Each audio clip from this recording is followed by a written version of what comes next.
साथ आम आदमी पार्टी के लोग आज अपनी खुशी को लगातार जाहिर करने में लगे हुए हैं। इस वक्त हम मौजूद हैं राजधानी दिल्ली के तिहाड़ जेल के बाहर, जहां पर आम आदमी पार्टी के तमाम कार्यकर्ता अरविंद केजरीवाल जी के अंतरिम जमानत को लेकर खुशियां मनाते हुए नजर आ रहे हैं, एक दूसरे को मिठाई खिलाते हुए नजर आ रहे हैं और देखो देखो कौन आया, शेर आया के नारे लगाते हुए नजर आ रहे हैं। लोगों से बात करेंगे और जानने का प्रयास करेंगे कितनी खुशी है मैम आपको अरविंद केजरीवाल जी के जेल से बाहर आने पर। बहुत ज्यादा खुशी है कि केजरीवाल बाहर आ गए इलेक्शन से पहले, बहुत ज्यादा खुशी है। क्या लगता है इलेक्शन से पहले बाहर आना कितना कामयाब होगा आम आदमी पार्टी के लिए? बहुत ज्यादा कामयाब होगा, दिख रहा है। वो तो कहने वाली बात ही नहीं है, सब कुछ दिख रहा है कि बहुत कुछ अच्छा होने के लिए आ रहा है। क्या बोलेंगे आप? पे बैठा पेशेंट होता है ना और उसमें जान आ जाती है, दोबारा जिंदगी मिल जाती है, वो है आज आम आदमी पार्टी के कार्यकर्ताओं में। आम आदमी पार्टी की जो जान थी वो केजरीवाल जी हैं और वो जेल में थे,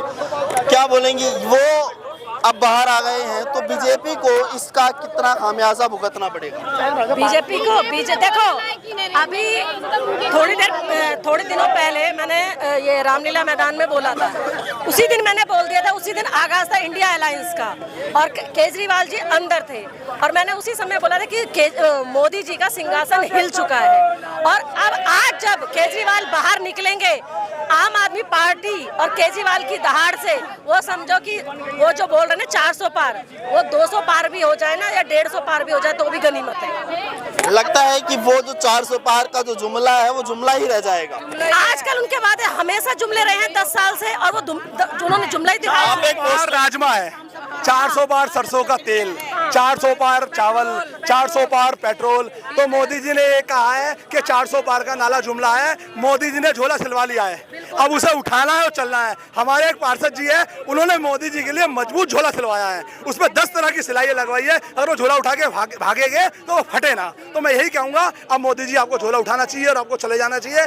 आज भगवान परशुराम जयंती है, आज परशुराम जयंती वाले दिन हमारे अरविंद केजरीवाल जी जेल से बाहर आ रहे हैं। आप उसी भाले से उन्हीं नेताओं का सर्वनाश करेंगे अरविंद केजरीवाल और जेल का जवाब वोट से दिल्ली की दोस्ती जनता देगी। पार्टी विपक्ष पर हमला कर रही थी, जिस तरह से सीबीआई और ईडी के केस लगाकर धमकाया जा रहा था, जिस तरह से चुनाव की घोषणा के बाद अरविंद केजरीवाल जी को जेल में डाला गया, आज सुप्रीम कोर्ट ने एक फैसले से ये उम्मीद जगाई है देश में कि तानाशाही का अंत करीब आ गया। आप लोग का कैंपेन भी बदलेगा? जेल का जवाब वोट से था, क्योंकि अब जेल से बाहर भी आ रहे हैं, तो क्या आप लोग कैंपेन बदलेंगे? देखिए, तानाशाही के खिलाफ लड़ाई हम पहले भी लड़ रहे थे, तानाशाही के खिलाफ हम लड़ते रहेंगे। क्या बोलेंगे सर, क्या देखती है आम आदमी पार्टी इस जमानत को किस रूप से देखती है? तानाशाही जो मोदी सरकार ने मचा रखी है पूरे देश के अंदर, हर वो व्यक्ति जो उनके खिलाफ बोल रहा है उसको उठा के जेल में डाल दे रहे हैं, उसके खिलाफ एक बड़ी जीत है। बीजेपी का कहना है कि 2 तारीख को उन्हें वापस भेज दिया जाएगा, मात्र 21 दिन की रियायत है। उसका भी वो विरोध कर रहे थे, हर तरह की खबर प्लांट करने की कोशिश कर रहे थे, सब कुछ करने की कोशिश कर रहे थे। जीत हुई, जनता की जीत हुई। हम बहुत बहुत धन्यवाद करते हैं सुप्रीम कोर्ट का, सत्यमेव जयते। ईडी का ये कहना था कि इस तरीके से जो जमानत है वो देश के इतिहास में पहली बार हो रही है, इस पे क्या कहेंगे? देश के इतिहास में पहली बार भी ऐसा हो रहा है कि इस तरह से चुनाव के समय अपोजिशन लीडर्स को उठा के जेल के अंदर डाल दिया जाए, फर्जी केसेस बना के उनको जेल के अंदर डाल दिया जाए, ये शायद पहली बार हो रहा है। आम आदमी पार्टी इस पूरे चुनाव को अब किस तरीके से देखेगी, क्योंकि आम आदमी पार्टी के जो मुखिया हैं अरविंद केजरीवाल जी, उनकी आज जमानत जेल से हो रही है पूरे 51 दिनों के बाद। हम हर तरीके से अच्छे रूप में देख रहे हैं इसको, और हमारी पार्टी अब जो बचा कुचा इलेक्शन बाकी है हम बिल्कुल जीत रहे हैं, और इंडिया अलायंस की हमारी पूरे देश में पार्टी आ रही है, सीटें जीत रहे हैं हम। पूरी दिल्ली में भी इंडिया अलायंस की, इंडिया गठबंधन की सीटें साथ के साथ जीत रही हैं। क्या लगता है बीजेपी को और इस चीज़ का असर पड़ने वाला है बीजेपी पर? हाँ जी, पूरा असर है। तानाशाह हार गया, पूरे देश को पता है ये चीज़, और ये माननीय सुप्रीम कोर्ट जी का धन्यवाद करते हैं। न्याय की जीत हुई है, सच की जीत हुई है, पूरा देश जानता है। ये जोश आप देख रहे हैं आम आदमी पार्टी के कार्यकर्ताओं में, ये वो कार्यकर्ता हैं जो अरविंद केजरीवाल जी की अंतरिम रिहाई को लेकर इतने ज़्यादा खुश हैं कि यहाँ ढोल नगाड़ों के साथ नाच गाना कर मिठाइयाँ बांट रहे हैं। ये वो जोश है आम आदमी पार्टी के कार्यकर्ताओं का, तमाम नेताओं का और तमाम पैरों का आज अरविंद केजरीवाल जी को रिहाई मिली है। 2 तारीख को उन्हें वापस जेल जाना है, लेकिन इस बीच जो आम आदमी पार्टी के कार्यकर्ता है उनके अंदर लगातार जोश देखने को मिल रहा है। आपको बता दें ये जोश अरविंद केजरीवाल जी की रिहाई को लेकर है और आम आदमी पार्टी के तमाम कार्यकर्ताओं का ये कहना है कि अब बीजेपी की हार निश्चित है। अरविंद केजरीवाल जी के जेल से बाहर आने को लेकर आम आदमी पार्टी के कार्यकर्ताओं का साफ तौर पर ये कहना है कि अब अरविंद केजरीवाल जी कहीं ना कहीं चुनाव में पूरी तरीके से उलटफेर करने के लिए तैयार है। देखिए, बात बड़ी साफ सी है कि अभी आपने देखा कि कितना वोट कम पड़ रहा था। लोगों के मन में एक उदासीनता आ गई थी। क्या देश के अंदर ऐसा लगने लगा था लोगों को कि 2 आदमी मिलकर देश को चला रहे हैं, सब कुछ अपने हाथों में लिए जा रहे हैं। लेकिन आज फिर लोगों की दिमाग में एक बात आ गई है कि देश में संविधान, देश में कानून, देश में भगवान, दुआएं, उन सब का असर है। और आज जिस तरीके से संविधान ने अपना काम करा है और अरविंद केजरीवाल जी को बेल मिली है, मुझे लगता है ये एक सीधा सीधा संदेश है भगवान की तरफ से कि देश में भगवान है और देश में हर आशीर्वाद जो केजरीवाल जी ने लोगों के लिए इतनी काम करे हैं वो आज उसकी रूप में आप देख रहे हैं कि आज वो बाहर आ रहे हैं। जमानत के तहत कुछ शर्तें भी रखी गई हैं, उन शर्तों को किस तरीके से देखते हैं आम आदमी पार्टी? देखिए, कोई नई बात नहीं है। कभी भी कोई भी जमानत मिलती है तो उसमें शर्तें कुछ लगती हैं, बड़ी जनरल शर्त होती है, कोई नई बात नहीं होती। साथ ही अगर वैसे भी अगर आप और मैं देखें तो बहुत सारे रूल्स आपके साथ हैं, बहुत सारे रूल्स मेरे साथ हैं, तो नॉर्मल बातें हैं। लेकिन मेन बात यह है कि अरविंद केजरीवाल जी जेल से बाहर आके प्रचार कर सकेंगे और उस पार्टी के खिलाफ जो देश को तानाशाही में ले जाके देश के सारे संसाधनों को कुछ लोगों को दे देना चाहती है, तो मुझे लगता है कि आज खुशी मनाने का दिन है पूरे देश के लिए। खुल के प्रचार कर सकेंगे हम अरविंद केजरीवाल जी, इससे कोई असर लगता है आपको देखने को मिलेगा? नहीं, अगर असर नहीं होता तो उन्हें गिरफ्तार क्यों हो जाता? अगर असर नहीं होता तो ईडी कल क्यों कहती कि इनको जमानत नहीं मिलनी चाहिए? मुझे लगता है कि जब वक्त बुरा आता है ना तो ऐसी चीज़ें अपने आप होनी शुरू हो जाती हैं। लगातार अगर आप देखें कि पिछले 2 महीने से जब से उन्होंने अरविंद जी को गिरफ्तार करा, उस दिन के बाद से सीटें लगातार कम हो रही थी और ये ताबूत में मुझे लगता है आखिरी कील होगी। देखिए, ये बात तो साफ है कि आम आदमी पार्टी की 2 जिलों में सरकार है, 2 राज्यों में सरकार है, माफ़ कीजिएगा, तो उन 2 राज्यों में तो असर देखने को मिलेगा ही मिलेगा। लेकिन पूरे देश की अगर हम बात करें तो पूरे देश में भी अनेक अन्य राज्यों में भी असर देखने को मिल सकता है। देखिए, बिल्कुल मिलेगा। जहां आम आदमी पार्टी चाहे नहीं लड़ रही है, देखिए ये चुनाव ना अब मोदी वर्सेस ये हो चुका है कि मोदी के खिलाफ कौन लड़ रहा है। तो जहाँ पे हम नहीं लड़ रहे हैं लेकिन हमारा गठबंधन तो लड़ ही रहा है। कहीं कांग्रेस लड़ रही है, कहीं शिवसेना जो उद्धव ठाकरे जी की है वो लड़ रही है, कहीं लालू जी की आरजेडी लड़ रही है, कहीं सपा लड़ रही है, कहीं टीएमसी लड़ रही है। तो लोग अब बस ये देख रहे हैं कि भाजपा को हटाने के लिए जिसको भी वोट दो ताकि बस भाजपा हटे, तो इसका जो असर है वो आप देखिएगा पूरे देश दुनिया के ऊपर ज़रूर होगा। 400 पार का जो जुमला है भाजपा का, क्या लगता है वो विफल नज़र होता हुआ आ रहा है अभी? नहीं, मुझे लगता है कि खुद उनको ही पता है कि ये महाबकवास है और इससे उन्होंने अपने पैरों पे कुल्हाड़ी मारी, क्योंकि देश की जनता अहंकार से बहुत चिढ़ती है। भगवान राम ने जब रावण से पूछा था कि बताओ एक चीज़ के मुझे ज्ञान दो, तो रावण ने कहा था कि बस अहंकार मत करना, ये तुम्हें ख़त्म कर देगा। ये 400 पार कह के उन्होंने लोगों को गुस्सा दिलाया, लोगों को लगा हमारे वोट की कीमत नहीं रहेगी, लोगों को लगा कि ये वोट लेने के बाद में संविधान बदलने की बात करेंगे। तो मुझे लगता है कि 400 की पार करते करते कहीं 150 से नीचे ही ना रह जाए। जो आम आदमी पार्टी का नारा था जेल को लेकर और वोट को लेकर, क्या वो बदलेगा? देखिए, वैसे तो ये बात अब माननीय मुख्यमंत्री जी आके डिसाइड करेंगे, लेकिन मुझे ऐसा लगता है कि नहीं बदलेगा नहीं, क्योंकि एक ईमानदार आदमी को इतने टाइम आपने जेल में रखा, उनके सबसे भरोसेमंद साथी को मनीष सिसोदिया जी को आपने आज भी जेल में रखा हुआ है, सत्येंद्र जैन जी जेल में है, संजय भैया 6 महीने जेल में रह के आए हैं। तो मुझे लगता है कि जेल का जवाब तो लेना पड़ेगा। और यहाँ से एक रोड शो की आशंका जो है वो जताई जा रही है, क्या कुछ ऐसा देखने को मिलने वाला है? देखिए, जब कभी कभी ऐसे हालात बनते हैं कि चीज़ें किसी के हाथ में नहीं होती, आज जो आप लोग देख रहे हैं और अभी आएंगे, अभी तो लोग काम पे हैं, लोगों को पता नहीं था, लोगों को उम्मीद नहीं थी, जैसे मैंने कहा। तो आप देखिएगा कि यहाँ पे मुझे लगता है कि एक ऐसा माहौल बन जाएगा कि दूर दूर तक गाड़ियाँ, दूर दूर तक लोग पैदल ही आपको नज़र आएंगे।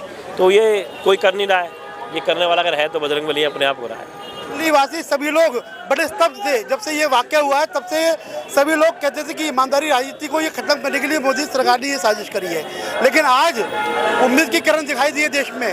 सुप्रीम कोर्ट के ऐतिहासिक निर्णय के कारण आज ये संभव हो पाया है कि हमारे केजरीवाल जी जेल से बाहर आ रहे हैं। और ये मोदी सरकार पर तमाचा है, मोदी सरकार ईडी पर सीबीआई पर ये तमाचा है कि उनके लाख प्रयास के बावजूद भी केजरीवाल जी को सुप्रीम कोर्ट ने जमानत दी है। देश के इतिहास में ऐसा पहली बार हुआ है कि किसी नेता को चुनावी प्रचार हेतु जेल से जमानत मिली गई हो, इसमें क्या कहेंगे? देखिए, मैं इसमें ये भी कहना चाहूँगा, केजरीवाल जी ने कोई जमानत नहीं मांगी है, सुप्रीम कोर्ट ने खुद संज्ञान लिया है, उनको खुद जमानत दी है और ये कहा है कि किसी भी नेता को जो राष्ट्रीय पार्टी का राष्ट्रीय अध्यक्ष है इस तरह से गिरफ्तार करना चुनाव के समय में बिल्कुल ही अनैतिक है, बिल्कुल ही गलत है। आप लोकतंत्र की हत्या कर रहे हो, इस तरह से तो आप सारी पार्टी के अध्यक्षों को गिरफ्तार कर दोगे तो फिर चुनाव कहाँ रहेगा देश में? ये कहीं ना कहीं अघोषित तानाशाही चल रहा था हमारे देश में। सुप्रीम कोर्ट के इस निर्णय से कहीं ना कहीं बहुत बड़ा असर पड़ेगा। क्या लगता है पूरा जो इंडियन एयरलाइंस है, जो पूरा गठबंधन है, उसने तमाम रैलियां, तमाम रोड शो जो है वो कैंसिल कर दिए हैं। अरविंद केजरीवाल के स्वागत के लिए वो लोग इकट्ठा हो रहे हैं, इस पे क्या कहेंगे? आज से दिल्ली का चुनाव बदल जाएगा। अब तक जो केजरीवाल जी की हवा थी ना, वो तूफान का रूप ले लेगी। ये जो रैली हमारे, ये प्रचार है हमारा, ये तो बहुत छोटी चीज है। 400 पार के नारे को किस तरीके से देखेंगे? बिल्कुल कोरी बकवास, 150 तक पहुंचाई ये गनीमत है। आज से दिल्ली का, हरियाणा का, पंजाब का चुनाव और गोवा जो आपका हरियाणा गुजरात का चुनाव है वो तो एक तरफा, और जो भी चरण बचे चुनाव में, जहाँ चुनावों ने ये मोदी सरकार को बहुत बड़ा नुकसान उठाना पड़ेगा। बीजेपी का कहना है कि ये सिर्फ 2 तारीख तक की राहत है, फिर से जेल में जाना है। देखिए, बीजेपी तो कुछ भी बोल रही है। अरविंद केजरीवाल चाहे 1 घंटे के लिए आ जाए, पूरे देश में माहौल इस टाइम बीजेपी के खिलाफ है। इंडिया गठबंधन के फेवर में है और बीजेपी 200 सीटें भी नहीं जीत पा रही है, और अरविंद केजरीवाल जैसे आएंगे पूरे देश में एक माहौल जाएगा और जो लोग हैं वो इंडिया गठबंधन को वोट आप किस इलाके से यहाँ पहुँचे? देखिए, हम बादली विधानसभा से आए हैं, निगम पार्षद जी हमारे साथ में वार्ड 18 से, और आम आदमी पार्टी का एक कार्यकर्ता जो है तिहाड़ जेल के सामने है। कितनी खुशी का माहौल है इस वक्त आम आदमी पार्टी के लिए? देखिए, खुशी से ज़्यादा एक जरूरत थी, देश को आज जरूरत थी कि एक डरे हुए तानाशाह के खिलाफ जो बोलने वाली सबसे बड़ी शक्ति थी वो जेल में डाल दी थी। आज वो छूट के बाहर आ रहे हैं और देश के लिए खुशी है कि ये हमारे देश के लिए लड़ने वाले लोग हैं, हमारे देश के लिए लड़ने वाले मुख्यमंत्री हैं, नेता हैं। और एक तानाशाह, इतना डरा हुआ तानाशाह, इतना घबराया हुआ आदमी जो एक दिल्ली के मुख्यमंत्री से, एक छोटी सी सुपारी जोड़ पार्टी से इतना डर गया कि पकड़ के उसको जेल में डाल दिया ताकि ये बोल ना सके। लेकिन उच्चतम न्यायालय को हम धन्यवाद करते हैं, सुप्रीम कोर्ट को, कि आज सुप्रीम कोर्ट ने भले ही चुनाव के लिए राहत दी, लेकिन राहत दी हम अपनी बात रख सके, दुनिया को बता सके, चुनाव लड़ सके। इससे पता लगा कि अभी लोकतंत्र की हत्या होनी बाकी है। क्या लगता है कितना ज्यादा उलटफेर देखने को मिलने वाला है अब लोकसभा चुनाव में? देखिए, मैं बताऊं, मैं भी बीजेपी को सपोर्ट करता था, बहुत सपोर्ट करता था, और खासकर बीजेपी को नहीं करता था, मोदी सपोर्ट करता था। मैं बीजेपी इतनी अच्छी नहीं लगती थी, लेकिन मोदी के लिए कहीं ना कहीं दिल में जंगें थी, लेकिन उस व्यक्ति ने वो जंगें भी खो दी है। अब मोदी जी के लिए लोगों के, पहले हम मोदी जी के बारे में कुछ बोलते थे तो लोग खाने को आते थे, लोग काटने को दौड़ते थे, लेकिन आज लोग खुद मोदी जी को गालियां देने लगे। इस तरह की भाषा की, राम मंदिर को कोई ताला लगा देगा, ये कौन सी बात हुई भाई? कौन माई का लाल ताला लगा देगा? क्या इन्होंने ही राम मंदिर वो किया है? इनके लिए ही सब कुछ है? भगवान राम सिर्फ बीजेपी के हैं? इस तरह की भाषा का नहीं, कोई मुद्दों की बात करते हैं। इतनी यूनिवर्सिटी बना दी, इतने स्कूल बना दिए, इतने कॉलेज बना दिए। एक आदमी ऐसा बताना, पूछ के, आप तो पत्रकार हो, कि किसी का बच्चा उनकी बनाई गई यूनिवर्सिटी में, उनके बनाए गए स्कूल में, उनके बनाए गए कॉलेज में अगर जो एक बच्चा पढ़ता मिले तो मुझे आगे जरूर बताना, या किसी बनाए गए हॉस्पिटल में दिल्ली में किसी का इलाज हुआ। तो झूठे आदमी हैं, झूठ की और मक्कारी की राजनीति कर रहे हैं। आम आदमी पार्टी का नया स्लोगन क्या होने वाला है? नया स्लोगन कुछ नहीं है, हम अपने देश के लिए आंदोलनकारी हैं, हम अपने देश के लिए लड़ रहे हैं, आगे भी लड़ते रहेंगे। और हर भारतवासी से मैं कहना चाहूँगा कि अपने देश के लिए लड़िए, उठिए, आवाज बुलंद रखें, चाहे वो कोई भी हो, कोई भी नेता हो। लोकसभा चुनाव के आखिरी चरण से पहले अरविंद केजरीवाल जी का जेल से बाहर आना क्या रंग लाता है, अब देखना ही होगा। क्या भारतीय जनता पार्टी का 400 पार का जो जुमला है वो त्रस्त होने वाला है? आम आदमी पार्टी के जो कार्यकर्ता हैं उनकी माने तो अब अरविंद केजरीवाल जी के आने से बीजेपी को भारी नुकसान पहुंचने वाला है। खैर, ये तो अब चुनावी परिणाम ही बताएंगे। ज़्यादा जानकारी के लिए जुड़े रहिए हमारे साथ। मैं मुकुल, कैमरामैन जतिन के साथ, न्यूज़ 1 दिल्ली के लिए।